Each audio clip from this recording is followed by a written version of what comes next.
reflecting on this weekend's NCAA championships. There was a match that was probably the greatest upset in NCAA wrestling history, which is at the heavyweight level. A guy named Gable Steveson, who is the defending Olympic heavyweight champion, lost in the finals.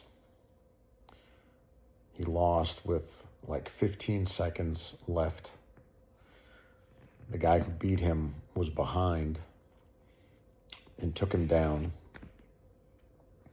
Nobody expected this in the world. If you had asked everybody in the world who knew anything about wrestling who's going to win this match, they would have said Gable Steveson, except maybe the other guy's coaches.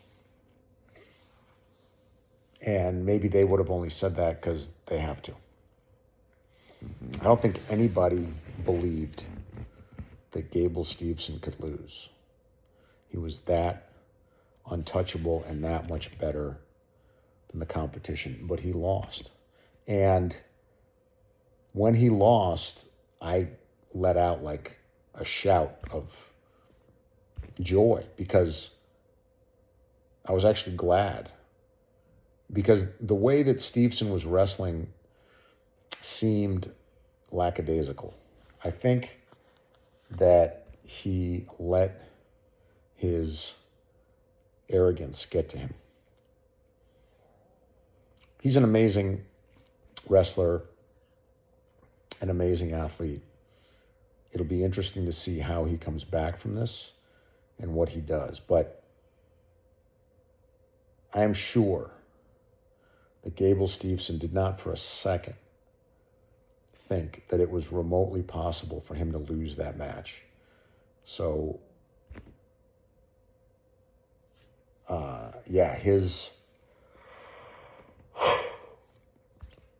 his world was probably rocked. But who knows? Maybe I'm wrong. Maybe he's so well grounded that he's like, I'm sure he grieved the loss, but hey, there's something to learn. There's definitely something to learn. He didn't get to finish his college career the way he wanted to, but his life could go like way better because of this. This could end up being the greatest thing that ever happened to him. But yeah, it does show just what arrogance can do. And I'm guessing, maybe he wasn't arrogant, but he just seemed like he was mailing it in. And the other guy who beat him, he was probably the only guy in the world who thought he could win. But he definitely came to wrestle. You could tell he was intense. He was present. He gave everything. He gave everything he had.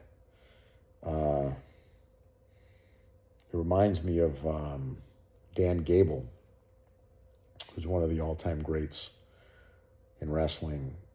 He lost his last college match. He was undefeated in college. Actually, he had been undefeated through high school. Basically, he started wrestling in 7th grade or something, and he never lost a match until his last match in college in the national finals. And he lost to this guy. I don't think he was arrogant because Dan Gable just trained unbelievably hard. But I just think he was mentally outdone by this guy who just dedicated a year of his life to beating Dan Gable. And what's interesting is that other guy's name is Larry Owings. And, most people who know about wrestling know who Larry Owings is, but they only know because he's the guy who beat Dan Gable in like 1968 or something, or 70 or something like that. Maybe he was 71. I mean, it was 50 years ago, and nobody's ever heard of Larry Owings since. Nobody knows what Larry Owings is doing these days. And maybe he's doing great things. But Dan Gable took that loss, and he then, over the next year, did what he needed to do, and then he became the 1972 Olympic gold medal champion, and he didn't give up a single point at the Olympics. He just completely destroyed his competition. And it was because of that loss. When you hear him in interviews, that loss caused him to get 10 times better in the next year than he would have gotten if he won. So, Gable Steveson might experience the same thing. I think Gable Steveson kind of felt like he had done everything and there was nothing left for him to prove. And so he was kind of mailing it in. And, who knows how this will change the trajectory of his life. I mean, he's still a great wrestler. So we'll see what he does. I was also thinking today of other instances. I was thinking of Russian wrestlers. One, Buvaisar Saitiev, who recently died suspiciously in Russia after falling out a window. But he was a 3-time Olympic gold medalist, and the only Olympics he lost in was 2000, when he lost to American Brandon Slay. Brandon Slay was a great wrestler. He won an Olympic gold medal. But Saitiev was just, he was a 3-time gold medalist. He won the previous Olympics. He lost in that gold medal match. Then he won 2 more Olympics. And it's, and then the other guy was Alexander Karelin, also Russian, who lost his last match ever to an American in the Greco-Roman heavyweight gold medal match after winning 3 straight Olympic gold medals. And so, you have these upsets. Upsets are sad because, generally speaking, I like it when the favorite wins. It's very sad to me when the favorite loses, unless I just don't like their personality. I was kind of sad for Steveson, but I let out a whoop when the other guy won. It was just that exciting.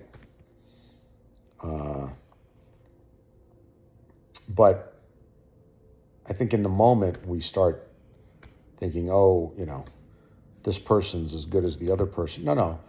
The person who was favored, like Gable Steveson, is a way better wrestler than the guy who beat him. He just wasn't better in that match. Alexander Karelin, is in a whole different galaxy than the guy who beat him that one time in the Olympics. Buvaisar Saitiev, same thing. As great a wrestler as Brandon Slay was, Saitiev is in a different galaxy from him. And I think the, tragedy of upsets like that is that they overshadow, at least momentarily, how great these, great wrestlers are. And they had a mental lapse one time.